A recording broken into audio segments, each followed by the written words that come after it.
Hello and welcome students, मैं अजय कुमावत स्वागत करता हूं आप सभी का let's learn with Ajay sir के ई लर्निंग प्लेटफॉर्म पर। तो चलिए बच्चे, मध्य प्रदेश शिक्षक वर्ग एक एग्जामिनेशन दिसंबर 2026 में कैलेंडर में कोई बदलाव नहीं। कुछ सुगबुगाहट जो है वो दो चार लोगों ने की, आज वो भी खत्म हो चुकी है। बच्चे मेहनत कर रहे हैं और 5 7 10 लोग जो इन बातों पे बिलीव करते हैं वो हमेशा से करते आए हैं और करते रहेंगे। लेकिन जो बच्चे मेहनत कर रहे हैं उन्हें कितनी मेहनत करनी चाहिए, क्या अभी जो सेफ स्कोर है 2025 में, मतलब हम कितनी तैयारी करें। देखिए, मैं 2025 की कट ऑफ की बात नहीं कर रहा हूं। सबसे पहली बात ये क्लियर कर दूं, वरना कुछ लोग कहेंगे कि सर आप तो कट ऑफ बताते ही नहीं हो, और आप ना तो कट ऑफ के बारे में बताते हो ना ही किसी दूसरे को बताने के लिए कहते हो। तो मैं कट ऑफ की बात नहीं कर रहा हूं, मैं previous year cut off plus अभी हमें कितनी तैयारी करनी चाहिए कि हम अपने आप को सिक्योर माने। 2023 के पेपर में और 2025 जो पेपर होने वाला है या 26 जो मेंस का पेपर होने वाला है, उसमें क्या फर्क आएगा, कितना लेवल का चेंज है, ये सारी बातें हम इस वीडियो में करने वाले हैं। तो कितनी तैयारी मजबूत होनी चाहिए कि हम मान के चलें कि हमारा एग्जामिनेशन जो है वो क्वालिफाई होगा। ठीक है, तो शुरुआत करते हैं इस सेशन की। सबसे पहले प्रीवियस ईयर कट ऑफ क्या है इसके बारे में मैं चर्चा करूंगा। गेस्ट और नॉन गेस्ट में इस बार का सेफ स्कोर क्या रह सकता है और 2023 और 2025 के पेपर में कितना बदलाव है, इनको लेकर भी बातचीत करेंगे। उससे पहले मैं आपको बता दूं कि प्रीलिम्स एग्जामिनेशन क्वालिफाई होता है। जो आप अभी पात्रता परीक्षा की तैयारी कर रहे हैं वो वास्तविकता में क्वालिफाइंग है आपका 75 मार्क्स और 90 मार्क्स, है ना। 90 और आपका जो है वो 75 मार्क्स जो है वो आउट ऑफ 150। अगर 150 में से आप यूआर कैटेगरी से बिलोंग करते हैं, यानी जनरल कैटेगरी से बिलोंग करते हैं, तो प्रीलिम्स में आपको चाहिए 90 मार्क्स। और अगर आप रिजर्व कैटेगरी से बिलोंग करते हैं तो फिर आपको 75 मार्क्स 75 मार्क्स चाहिए क्वालिफाइंग। ठीक है, अब देखो यहां पर भी बहुत लॉजिक है। जैसे ये मुद्दा अभी भी जो है वो इस बात पे विचारणीय है। सबसे पहली बात कि सर यूआर कैटेगरी के लिए 90 है और 75 है बाकी कैटेगरी के लिए। तो क्या बहुत सारे बच्चों के मन में क्वेश्चन होता है कि सर मैं प्रीलिम्स की तैयारी करूं या नॉर्मली पढ़ के जो है वो मेरा सिलेक्शन 75 तो मैं ले ही आऊंगा, ऐसा लगता है बच्चे को। लेकिन ये गलतफहमी है, क्योंकि वोकेबलरी, ग्रामेटिकल और आपका लिटरेचर तीनों का ही पोर्शन बहुत अच्छा है, और काफी अच्छा ही नहीं, काफी जो है वो डिफिकल्टी लेवल भी इसका बहुत बढ़िया है। अब सबसे पहली बात कि सर 75 और 90 को लेकर एक बातचीत जो बच्चों को पता होनी चाहिए कि मान लीजिए कोई ओबीसी का बच्चा है, मान लीजिए कोई ओबीसी का बच्चा है और वो 95 मार्क्स ले आता है। कितना ले आता है? 95 मार्क्स ले आता है। तो वो किसके लिए क्वालिफाई माना जाएगा? वो जनरल के लिए भी क्वालिफाई माना जाएगा। ठीक है, किसके लिए? आपका जनरल के लिए भी जो है वो क्वालिफाई मान लिया जाएगा उसको कि हाँ साहब ये जनरल के लिए भी क्वालिफाई है। जबकि इसको लाने कितने थे? 75 लाने थे। तो 90 से अबव आती, 90 या 90 से अबव आती ही वो जनरल के लिए भी क्वालिफाई हो जाएगा, ये बात ध्यान रखना। ठीक है, तो अगर रिजर्व कैटेगरी के बच्चे ये चाहते हैं कि उन्हें और अपॉर्चुनिटी मिले तो उन्हें 90 प्लस जो है वो मार्क्स लेकर चलने हैं, ताकि उनको दो अपॉर्चुनिटी दिखाई पड़े, है ना, आपका ओबीसी भी और जनरल भी। डन। अदरवाइज किस कैटेगरी में होगा? फिर आपका ओबीसी कैटेगरी में ही होगा। 95 मार्क्स है, यानी 90 से ऊपर है, 90 या 90 से, तो फिर आप जनरल कैटेगरी में भी काउंट हो जाएंगे। सबसे पहली बात डन है, यहां तक याद रह जाएगा कि साहब हमें 90 प्लस मार्क्स बनाने हैं। अगर हम किसी भी कैटेगरी से हैं तो हमारी कोशिश यही होनी चाहिए। और यूआर वालों को तो 90 लाने ही लाने हैं, वो तो कंपलसरी है अगर आप अनरिजर्व्ड कैटेगरी से बिलोंग करते हैं। अब बात आती है कि सर क्या आसानी से जो है वो इसको क्वालिफाई किया जा सकता है या इसके मार्क्स मेंस में जुड़ेंगे? तो ये क्वालिफाइंग इन नेचर है, मेंस में इसके मार्क्स नहीं जुड़ते, लेकिन आसानी से इसे क्वालिफाई किया जाना भी बहुत जो है वो मुश्किल है। मैं आपको इसका जो है वो एग्जाम्पल अभी दिखाऊंगा। ठीक है, कि कितने बच्चों ने फॉर्म लगाया, कितने बच्चे प्रीलिम्स एग्जाम में बैठे और उनमें से कितने ही बच्चे जो है वो मेंस के लिए क्वालिफाई हो पाए। इसका मतलब ये नहीं है कि हर बच्चा जो परीक्षा में बैठ रहा है वो क्वालिफाई हो रहा है, तो अपने आप में इसका डिफिकल्टी लेवल भी है। अब सबसे पहले चर्चा करते हैं उस बात की कि सर जो पुराना 2023 का पेपर हुआ उसमें क्या बच्चा जो है वो कितनी संख्या में बच्चा बैठता है और कितनी संख्या में बच्चा क्वालिफाई करता है। पूरी जानकारी आपको जो है वो ऑथेंटिक है, ये सारा वेबसाइट से, एमपीएसबी की वेबसाइट से ली गई है। अब देखो, HS टीईटी जो आपका कहा जाता है फर्स्ट ग्रेड आपका जो है वो, जिसे आप एम्पिटेट वर्ग 1 कहते हैं, 26/12/2022 को इसका नोटिफिकेशन आता है। उसके बाद में इसके फॉर्म भरवाए जाते हैं। अप्लाई किया था 1,74,360 लोगों ने ना, ये ओवरऑल है 1,74,360 लोगों ने जो है वो अप्लाई किया। ओवरऑल सारे सब्जेक्ट्स की मैं बात कर रहा हूं इसमें, है ना, सिर्फ इंग्लिश का मत समझ लेना, सारे सब्जेक्ट्स की बात कर रहा हूं।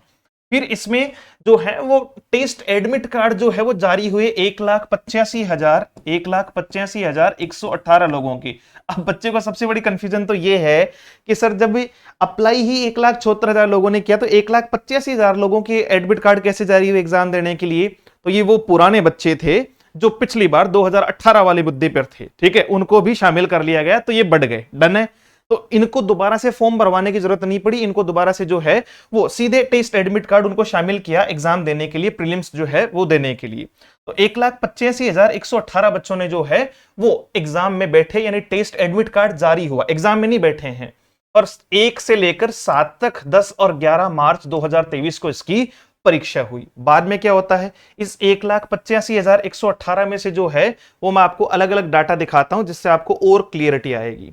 देखो, प्रीलिम्स एग्जाम की बात करते हैं सबसे पहले। बाकी लोग जो जिस सब्जेक्ट से हैं, अगर वो अपना डाटा लेना चाहें तो यहां से स्क्रीनशॉट ले सकते हैं कि हम आपको पता होना चाहिए कितना कंपटीशन है। मैं बात करूंगा स्पेसिफिक इंग्लिश के बारे में। देखो, 2023 के प्रीलिम्स एग्जामिनेशन के लिए जो आपका एलिजिबिलिटी टेस्ट है उसके लिए इंग्लिश में ओवरऑल यूआर कैटेगरी के 3,867, ईडब्ल्यूएस के 4,017, एससी के 3,488 और एसटी के जो है वो 1,053। एसटी के फॉर्म कम लगे हैं, ठीक है। ओबीसी के जो है वो आपके कितने हैं, 7,790, सबसे ज्यादा ओबीसी के हैं। और टोटल जो बच्चे हैं वो है 20,215। कब? प्रीलिम्स में। कब है? प्रीलिम्स में। मेंस एग्जाम में जाते जाते ये देखो, टोटल बच्चे जो हैं जिन्होंने एग्जाम दिया 1,85,000 में से 1,55,709 लोगों ने ही एग्जाम दिया, यानी 30,000 के करीबन जो है वो बच्चे इसमें एब्सेंट रहे या वो किसी कारणवश परीक्षा नहीं दे पाए।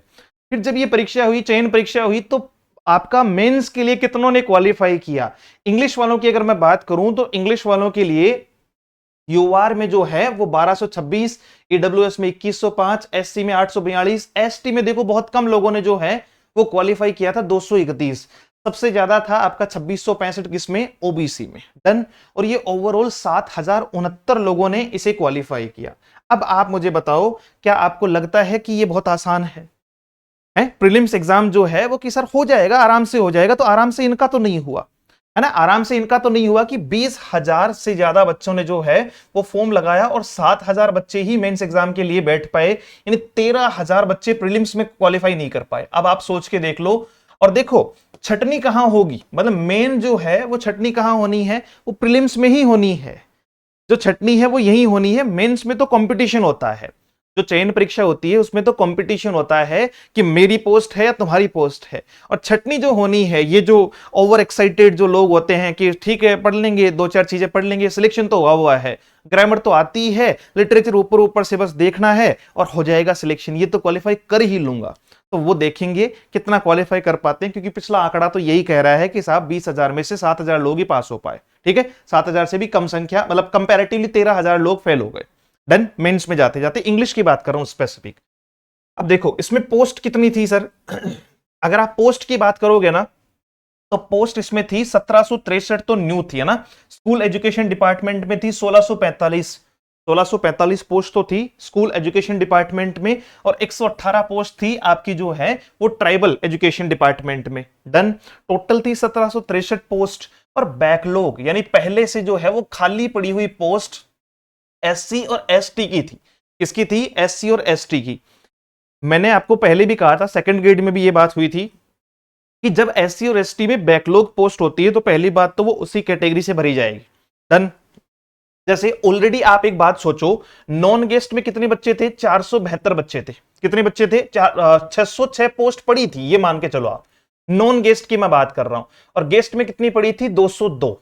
अब आप एक बार इसको जो है वो देखना, नॉन गेस्ट और गेस्ट की अगर हम बात करते हैं तो एक बार थोड़ा सा इसको देखो, तो जो मेंस के लिए क्वालिफाई हुए, जिन्होंने मेंस दिया, वो टोटल मेंस देने वाले ही इंग्लिश के जो है वो आपका एसटी के कितने बच्चे थे? 231 बच्चे थे जिन्होंने मेंस दिया। सुनो, अब जिन बच्चों को सेकंड ग्रेड वालों को डाउट है ना, कई सेकंड ग्रेड वाले भी ऐसे हैं जिन्हें ये डाउट है कि सर मेरे जो है वो बैकलॉग में वैकेंसी है लेकिन मुझे एंजाइटी हो रखी है, तो आप ये एग्जाम्पल आराम से समझ लो कि यहां 231 बच्चों ने मेंस दिया, 231 बच्चों ने एसटी के बच्चों ने मेंस दिया, जबकि एसटी में नई तो छोड़ो, नई तो थी ही, मतलब इनमें से तो न्यू पोस्ट में से तो उनकी संख्या है ही, बैकलॉग में कितनी पड़ी हुई थी, 606 पोस्ट एसटी की पहले से पड़ी हुई थी आपका जो है वो गेस्ट और नॉन गेस्ट में, और गेस्ट में भी टोटल जो है वो पोस्ट, या इसको ऐसे जोड़ लो, ये कितनी हो गई 7 और 2 9, 7 और 5 12, 4 5 और 1 6, 629 पोस्ट, ऐसे देख लो बच्चे। ठीक है कि एससी और एसटी में, एसटी की जो है वो ओवरऑल 400 ये 629 पोस्ट खाली पड़ी हुई थी बैकलॉग में, गेस्ट और नॉन गेस्ट दोनों को मिलाकर बता रहा हूं। अब आप खुद देखो, ठीक है, इसमें एक चीज, जैसे ही आप नीचे जाओगे फिर ये जो है वो डाटा है जिसके बारे में मैं चर्चा करूंगा, लेकिन मैं कुछ आपको ऑथेंटिक जो है वो इसके बारे में जानकारी दे देता हूं। देखो यहां बात कर रहे हैं कट ऑफ में एसटी और आपका जो है वो किसके लिए, एसटी नॉन गेस्ट के लिए, है ना, और आपका एसटी जो है वो गेस्ट के लिए। गेस्ट वालों का तो 40 पर ही हो गया, यानी जिनके क्वालिफाइंग मार्क्स आए, मेंस में अपन को कितने चाहिए 40, तो एसटी वालों का तो जो है वो किस पे हो गया, क्वालिफाइंग मार्क्स पे ही हो गया सर।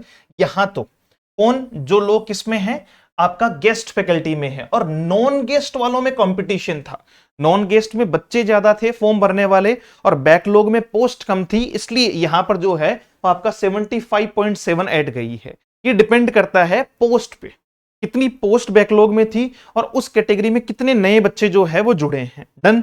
लेकिन आप इस बात से तुरंत समझ सकते हो कि सर आपका गेस्ट फैकल्टी में जो है वो बच्चे कम थे और पासिंग मार्क्स में भी लोगों का सिलेक्शन हो गया, यानी उन्हें नौकरी मिल गई। डन। चलो अब बात कर लेते हैं पहले तो इसको, और फिर आपको ये भी बता देता हूं टोटल।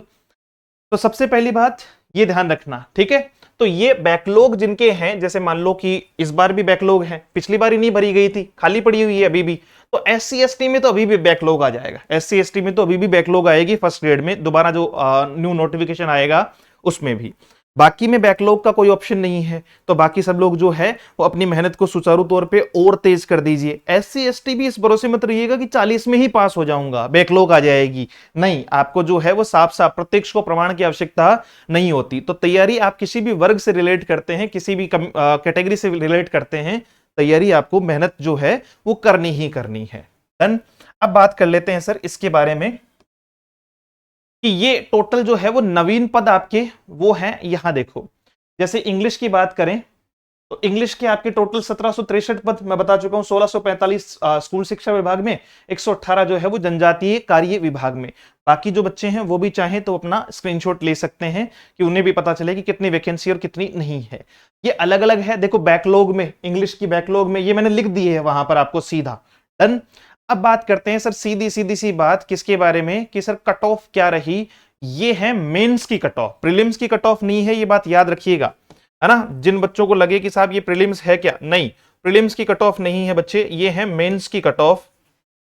तो मेंस में, क्योंकि कट ऑफ तो प्रीलिम्स में तो क्वालिफाइंग है ना नेचर, मेंस में नॉन गेस्ट में यूआर कैटेगरी का जो बच्चा है उसके लिए कट ऑफ थी आपकी 86.31, है ना, 86.31। और कट ऑफ किसे कहते हैं, एक वो नंबर जहां तक, यानी जिससे ऊपर के सारे बच्चे सिलेक्ट हो गए, ये मिनिमम होता है कि मैक्सिमम होता है ना, मिनिमम होता है कि मैक्सिमम होता है, तो मिनिमम होता है कि साहब इतने तो आने ही आने चाहिए थे, इतने तो आने ही आने चाहिए थे, इससे ऊपर जिन बच्चों के हैं वो सारे सिलेक्टेड हैं, ये कट ऑफ का क्राइटेरिया हो गया आपका।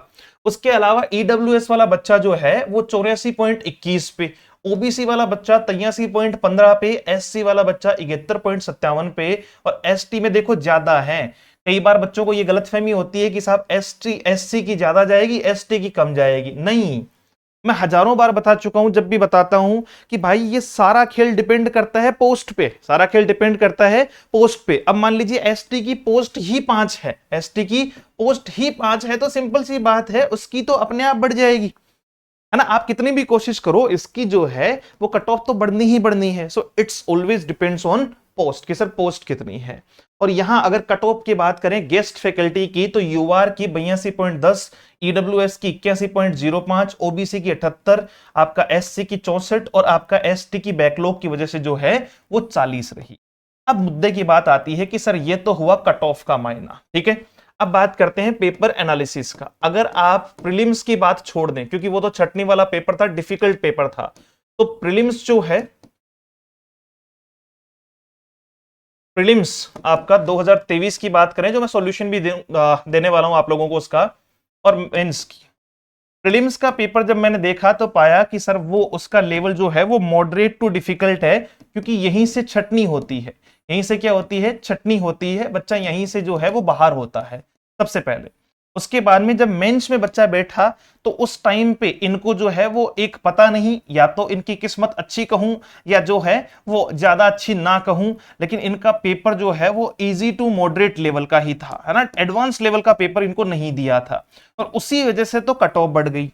अब देखो, एमपी का नेचर धीरे धीरे चेंज हो रहा है, ठीक है। पहले मध्य प्रदेश वर्ग 1 में जो है वो क्या हुआ, सिलेबस नया आया, एकदम से जो है वो पेपर बना, तो पेपर थोड़ा सा इजी मोड में रखा और बच्चे खुश हो गए। बच्चे खुशी खुशी में सेकंड ग्रेड में भी वही सोचने लगे कि बस पेपर तो उतना इजी आएगा जितना फर्स्ट ग्रेड में है। तो उस लेवल पे जैसे ही गए तो पता चला कि सेकंड ग्रेड में तो ऐसे हो गए सारा का सारा मामला, है ना, कि सब कुछ जो है वो 16 से 17 क्वेश्चन तो आउट ऑफ सिलेबस, यानी किस राइटर के बारे में बात की जा रही है पता ही नहीं चल रहा बच्चे को। और पेपर का लेवल इतना शानदार जो है वो लिटरेचर के पोर्शन में या ग्रामेटिकल पोर्शन में बहुत ही शानदार, ठीक है। अब देखो, जैसे थर्ड ग्रेड आया है तो थर्ड ग्रेड में भी पेपर का लेवल बहुत अच्छा आएगा, ये ध्यान रखना। जो ये सोच रहे हैं कि साहब इजी वे में हो जाएगा, हम तो चलते चलते चलते फिरते नौकरी लग ही जाएंगे, तो कंपटीशन देखो यार, विदाउट आप वो सोच ही नहीं रहे हो। अब जैसे मान लो मेंस में अगर 7,000 बच्चा भी पहुंचा है, तो वो 7,000 बच्चा टाइम पास वाला थोड़ी है, वो प्रीलिम्स में कंप्लीट पढ़ के आया है, उसकी ग्रामेटिकल और वोकेबलरी का पार्ट काफी स्ट्रॉन्ग है, उसे लिटरेचर की बहुत अच्छी समझ है। और अब तो फायदा यह है कि पिछली बार तो मान लो सिलेबस चेंज हुआ था, अब तो सिलेबस भी चेंज नहीं होगा। हर साल सिलेबस चेंज नहीं होता है, पहले फर्स्ट ग्रेड में हो गया, फिर सेकंड ग्रेड में हो गया, अब की बार थर्ड ग्रेड में जो है वो नया सिलेबस आ गया। अब इसी आधार पर सारी एग्जाम करवाई जाएगी। तो अब तो बच्चे के पास सिलेबस भी है, वो पहले से तैयार कर रहा है, और हम बैठे हुए हैं कि कोई बात नहीं है, निकल ही जाएगा। इसलिए मैं फिर कहूं कि इस बार मिनिमम जो है वो आपका टारगेट होना चाहिए। प्रीलिम्स तो क्वालिफाइंग है, लेकिन बात प्रीलिम्स की नहीं है। देखो, प्रीलिम्स के टाइम पे आप अगर बेहतर तरीके से क्या करते हैं, आप जो है वो ग्रामेटिकल और वोकेबलरी के पोर्शन को भी इतना स्ट्रॉन्ग कर लेते हैं कि साहब प्री और मेंस का एक साथ ही पढ़ रहा हूं। फिर धीरे धीरे आप एनसीईआरटी पढ़नी होगी आपको मेंस के लिए। लिटरेचर का लगभग 5% पार्ट अगर छोड़ दूं तो 95% जो है वो न्यू आएगा, तो फिर तैयारी तो करनी पड़ेगी। इसलिए बेहतर है कि आप अभी से तैयारी करो। और अभी भी मैं तो मिनिमम यही कहूंगा, क्योंकि कंपटीशन धीरे धीरे बढ़ रहा है, सोर्सेज बढ़ रहे हैं, है ना। 2023 में बच्चों के पास ज्यादा सोर्स नहीं थे, बहुत बेहतरीन जो है वो सोर्सेज नहीं थे, बुक्स नहीं थी, या बहुत सारी चीजें नहीं थी।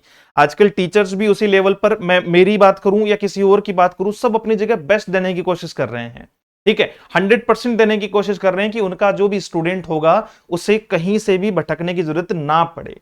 इसलिए वो और जो है वो मेरिट को बढ़ाया जा रहा है। क्यों? क्योंकि बच्चे को अगर मान लो कंटेंट मिलेगा ही नहीं तो फिर वो सब एक जैसे हैं, लेकिन अब तो सब कुछ अवेलेबल है। भर्ती आएगी, मतलब एग्जाम होगी दिसंबर में, अजय सर बुक लॉन्च कर चुके हैं आपके जो है वो जुलाई में, बच्चा पढ़ रहा है, बच्चों के पास में बुक्स हैं, बच्चों के पास में बैच हैं, बैच चल रहा है। 15 सितंबर तक हमारा कोर्स हो जाएगा, जब तक जो है वो भर्ती आएगी उससे पहले पहले 15 सितंबर से जो है वो आपका 30 सितंबर के बीच में जो है वो लगभग इसका नोटिफिकेशन आएगा। नोटिफिकेशन आने से पहले कोर्स हो जाएगा। बच्चा जब जो है वो बाकी बच्चे तैयारी शुरू करेंगे, सोचेंगे, विचार करेंगे, तब तक तो हम जो है वो आपसे 4 कदम आगे होंगे। और फिर बच्चा जो है वो कहता है कि साहब सिस्टम में धांधली हो रही है, हमारा तो नंबर ही नहीं आ रहा है, अंदर ही अंदर सीटें बिक रही है। अरे भाई, सीटें बिक कहां रही है? तुम जाग रहे हो 1 महीने पहले और फिर कह रहे हो कि साहब नौकरी लगना है, वो भी फर्स्ट ग्रेड लेक्चरर जो है वो मुझे लगना है। अच्छा, तो बाकी तो जो है वो टाइम पास ही कर रहे हैं, मजाक कर रहे हैं। फिर इसका मतलब तो तैयारी करनी पड़ती है, बहुत मेहनत करनी पड़ती है। तो डन करो इस बात को कि इस बार भी सर मैं टारगेट करूंगा मिनिमम 80 प्लस का, है ना। अगर आप जो है वो ओबीसी, आप जो है वो जनरल और साथ में आपका ईडब्ल्यूएस कैटेगरी से हैं तो मिनिमम 80 प्लस का टारगेट करना है। यानी अपने को 80 से 85 के बीच में स्टैंड करना है, और 80 से 85 के बीच में स्टैंड करने के लिए मिनिमम 6 से 12 महीने की मेहनत चाहिए। एक महीने में जो है वो अगर 100 में से 80 85 नंबर लिटरेचर जैसी सब्जेक्ट में आने लगे तो फिर इसका मतलब तो तुम ही विलियम शेक्सपियर हो अब तो, है ना। घोषणा कर देता हूं मैं कि भाई तुम फ्रांसिस बेकन के छोटे भाई हो। समझ रहे हो मेरी बात को आप? ये मजाक नहीं है, ये वो बच्चा है जो बहुत लंबे टाइम से लगा हुआ है, जो पहले 2018 में किसी रीजन से रह गया था, उसने लगातार तैयारी की है। 2-2 3-3 साल की मेहनत वाले बच्चे हैं जो इस लेवल पे। क्यों? क्योंकि उनके लेयर खत्म हो रहे हैं। एक बार उन्होंने ग्रामेटिकल पोर्शन तैयार कर दिया, अब वो सिर्फ प्रैक्टिस कर रहे हैं। एक बार लिटरेचर तैयार कर दिया, अब वो प्रैक्टिस कर रहे हैं। कुछ बच्चे ऐसे हैं जो नोटिफिकेशन का वेट कर रहे हैं कि नोटिफिकेशन आएगा फिर तैयारी शुरू करेंगे, और फिर कंपेयर कर रहे हैं उस 12 महीने 2 साल वाले बच्चे से जिसने पहले ही तैयारी कर रखी है। तो आप समझो। और वही SC ST के भी बच्चे हैं तो भी मैं उनको जो है वो कम नहीं कहूंगा, वो भी 70 to 75 जो है वो मिनिमम टारगेट करके चलना मेंस एग्जामिनेशन के लिए, ठीक है। और इसको जो क्वालिफाइंग समझ रहा है उसको फिर मैं कह दूं कि क्वालिफाइंग के चक्कर में जो है वो बाहर हो जाओगे, सिलेक्शन नहीं होगा। पेपर का लेवल बहुत अच्छा आता है, इसलिए पढ़ लो, चाहे बुक से पढ़ो, इंटरनेट से पढ़ो, आप जो है वो पेड बैचेस से पढ़ो, यूट्यूब से पढ़ो, किसी भी सोर्स से पढ़ो, बट पढ़ो तो सही। चलो तो भाई, ये अपनी बुक है मध्य प्रदेश शिक्षक वर्ग 1 के लिए, वॉल्यूम फर्स्ट जारी की जा चुकी है। बहुत सारे स्टूडेंट्स ने जो है वो इसे परचेज भी किया है, बहुत अच्छा इसका रिव्यू भी आ रहा है। और ये आपकी वॉल्यूम सेकंड जो इसमें कंटेंट रह गया है वो आएगा वॉल्यूम सेकंड में, और वॉल्यूम सेकंड आएगी अपनी इसकी 25 अगस्त से 30 अगस्त के बीच में हम यहां से जारी कर देंगे उसको। कुछ बच्चों ने पहले से वॉल्यूम फर्स्ट और वॉल्यूम सेकंड दोनों मंगवा रखी है, तो उनको सेकंड वॉल्यूम हम बाद में 25 से 30 अगस्त को भेजेंगे, फर्स्ट वॉल्यूम भेज चुके हैं, ठीक है। तो जो बच्चा फर्स्ट वॉल्यूम में थ्योरी है तो थ्योरी पढ़ना चाहता है तो वो यहां से उसे जो है वो पिक कर सकता है, वेबसाइट मिल जाएगी, वेबसाइट से ले सकता है, या फिर आप इस नंबर पर मैसेज करना, वहां से आपको इसकी प्रॉपर जानकारी मिल जाएगी और वेबसाइट का लिंक मिल जाएगा, ठीक है। पूरा कंटेंट है इसमें, और लेवल आपको जो है वो उसमें डेमो PDF वगैरह सब मिल जाएगी, आप मैसेज करना कि सर लेवल कैसा है। ये 2 बैचेज अपने चल रहे हैं।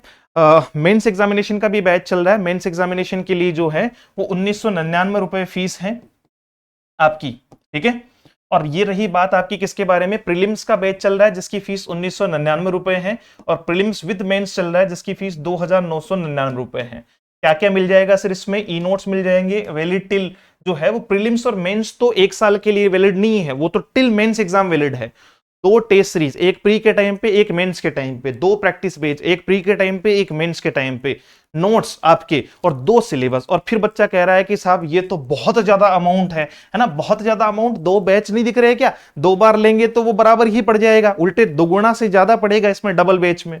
तो ये एक तरीके से कॉम्बो बैच है जो आप थोड़ा मतलब फाइनेंशियल अमाउंट के तौर पे जो है वो उसे परचेज कर सकते हैं। अगर बच्चे को लगता है कि नहीं सर मैं अभी फिलहाल प्री के लिए आपसे जुड़ना चाहूंगा, तो 1999 रुपए इसकी फीस है। एग्जाम जो है वो ये वैलिड टिल एग्जाम जो है वो कह सकते हो, या 1 ईयर इसको कह सकते हो, डन।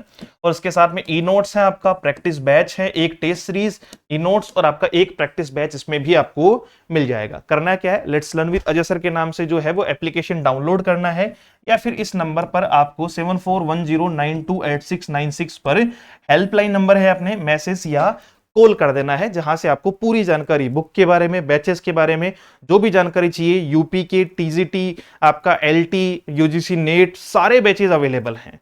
तो आइए पढ़ते हैं और बेहतर सीखते हैं। Thank you so much, have a great day, see you soon in the next session. जय हिंद।